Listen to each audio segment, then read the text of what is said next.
Twongere tubifurize kugubwa neza uhirwa mu byo mukora byose.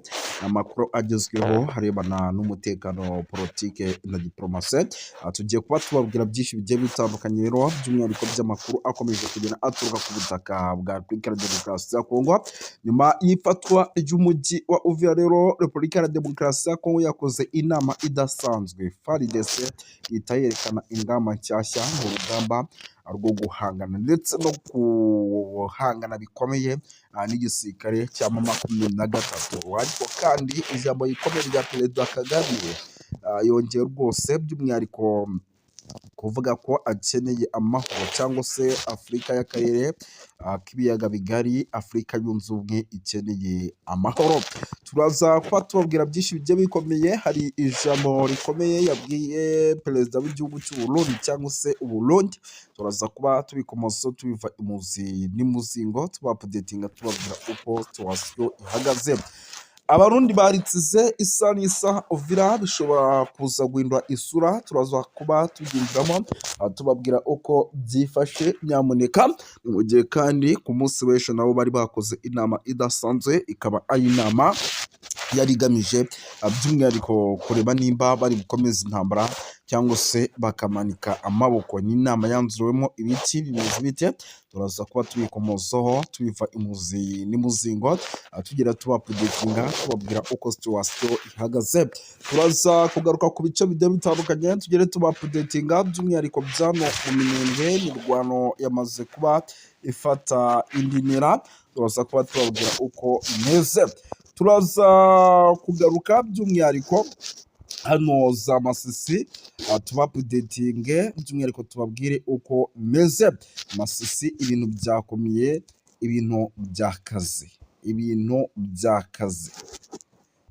byakaze mu kanya gato. Ahitwa za Bitongi amakuru rwose yambwiraga ko imirwano yamaze kuba ica ibintu hagati y'igisirikare cya M23 ndetse n'ingabo za Repubulika ya Demokarasi ya Kongo. Ni mu gihe kandi n'ahitwa Moyeto urugamba rwari ruri guca ibintu. Ibyo byose turaza kuba tubikomozaho tubiva imuzi n'imuzingo. Turaza kugaruka ku makuru menshi agiye atandukanye by'umwihariko arebana n'umutekano, politike na diplomasi. Turaza kuvuga byinshi by'umwihariko tugende tubapudetinga tubabwira uko situwasiyo ihagaze. Muraza kunyemerera tubabwire amakuru arimo aturuka by'umwihariko mu gice cy'Igoma, mu kwabo wakoze ko wafatiwemo benshi rwose by'umwihariko bajyaga bateza umutekano muke mu mujyi wa Goma, ndetse bikanavugwa yuko biriya bikorwa by'ubugizi bwa nabi byanakozwe na za FDLR. Turaza kubikomozaho gusa nanababwira ko turi kumwe na muganga gakondo uvura indwara z'amoko agiye atandukanye. Uyu nguyu agukoraho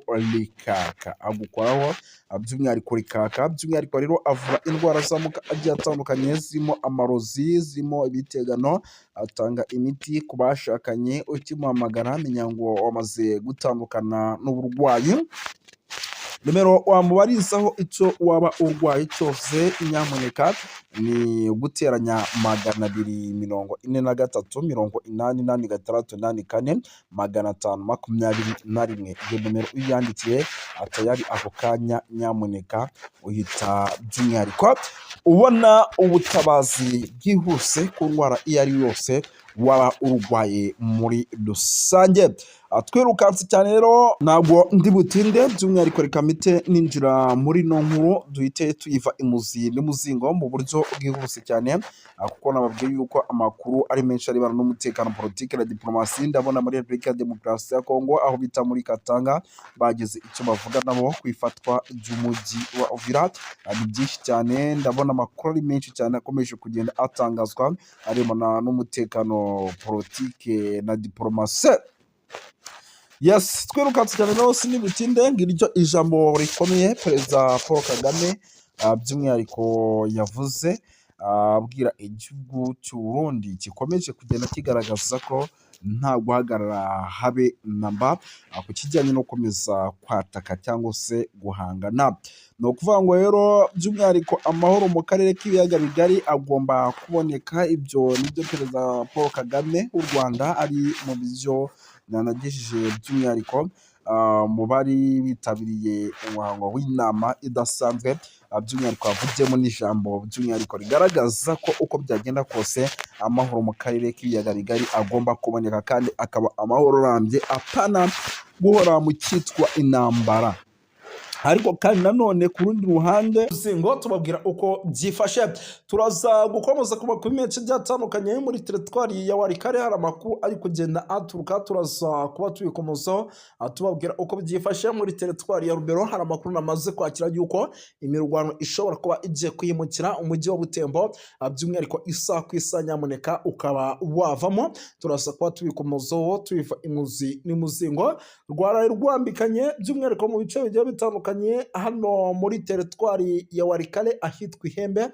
Turaza kuba tubabwira zimwe igisirikare cya 23 cyabashije kuba cyakora. Turaza kugaruka mu bice bigiye bitandukanye tugere tubabwira uko byifashe. Turaza kugaruka ku makuru agiye atandukanye arebana n'umutekano, politike na diplomasi mu bice byano mu mujyi wa Goma, nyuma y'uko amakuru yamaze kwemezwa ko umukwabo watangiye ukaba ari umukwabo udasanzwe ugamije by'umwihariko kuba wagira gutya ugashyira ku murongo ibyananiranye. Umukwabo rero ukaba ugamije nyamuneka kuba waza kuba ugaruka kuri byinshi cyane, ndetse unarebera hamwe bimwe bya Mongwa Paluku bikomeje kugenda bivugwavugwa muri rusange. Turaza kuba tubikomozaho tubiva imuzi n'imuzingo. Turaza gukomeza ku makuru menshi agiye atandukanye tugere tubabwira uko situwasiyo ihagaze. Turaza kugaruka by'umwihariko mu bice byano muri teritwari ya Walikale, ariko mu gice by'umwihariko cya Pinga hafi n'ikibuga cy'indege. Tubapoditinge tubabwire uko byifashe. Turaza kuba tuvuga byinshi bigiye bitandukanye muri rusange. Ndaza kubabwira amakuru menshi atandukanye. Icyo musabwa nta kindi ni ukuza kuba amaso mugatega amatwi kugira ngo tuze kugenda tugendana neza. Ariko mbere y'ibindi byose kamanze ngaruke mu gihugu cy'Uburundi. Uburundi rwose igikuba nyamuneka cyacitse ibintu byakaze. Igikuba cyacitse ibintu byakaze isaha ku isaha. Igihugu cy'Uburundi gishobora kuza guhura n'akaga gakomeye cyane. Igihugu cy'Uburundi gishobora kuza guterwa kudeta. Ni igihugu cy'Uburundi nyamuneka ibyacu byamaze kuba agateranzamba kanyina wanzamba, byamaze kuba bicanga muri rusange. Ni igihugu cy'Uburundi kabisa, ibintu ntabwo byoroshye ibintu ntabwo byoroshye, kuko nk'ibimaze kuba ngira ngo mbere yenda kugira ngo tubyinjiremo reka manze ngaruke kuri ino mirwano ikomeye cyane yabaye hano muri teritwari ya Masisi. Ivumbi rikaba ryongeye gutumuka. Mbere yo kugira ngo iyi mirwano tuze kwinjiramo, ni ukuvuga ngo imirwano ikaze ahitwa Bitonge ku birometero bigera kuri 3 uvuye ahitwa za Kalembe, ni muri groupe Mabashari Mukoto, ni muri teritwari ya Masisi mu ntara ya Kivu y'Amajyaruguru. Amakuru atandukanye rero atugeraho aremeza ko inyeshyamba za Wazalendo zagabye igitero ku birindiro by'inyeshyamba za M23 muri kariya gace ahasigana ku isaha z'isa 11 z'umugoroba zaho. Urusaku rw'imbunda ziremereye rero n'izoroheje rwabaga rwumvikana ku rwego hejuru muri aka karere k'imirwano, byanatumye imidugudu ihakikije ihagarika imitima. Nyuma y'imirwano ubwoba bwatashye abaturage ba Kalembe, abakalonge batangira by'umwihariko guhunga. Amakuru rero agera hano kuri iki gitangazamakuru cyacu aremeza ko rwose Bitonge hagaragaye urujya n'uruza rwinshi rw'abaturage barimo barahunga imirwano berekeza ahitwa Kalembe, aho bahungiye nabo kandi bari bafite ubwoba bwinshi muri rusange. Uwitwa General Ritadi David Sejusa aravuga ko atangazwa no kumva iteka 23 ishyirwa mu kwaha k'u Rwanda nk'aho abanyekongo bavuga ikinyarwanda by'umwihariko badafite impamvu barwanira. General rero yabitangaje by'umwihariko uyu munsi abinyujije ku rubuga rwa X, abo yagaragaje ko leta ya Kinshasa idahindura imyifatire, uburasirazuba bwa Kongo buzahinduka nka Sudani nshyashya. Uyu mugabo yavuze yuko rwose nyamuneka u Rwanda buri gihe rurambirwa kuba rushyirwa mu kwaha kwa M23 nk'uko bikomeza kugenda bivugwa n'abakongomani, nyamara kandi n'abarwana ari abanyarwanda barwanira uburenganzira bwabo. Yakomeje avuga yuko ibyakozwe i Washington DC byari kubahirizwa, ariko Tshisekedi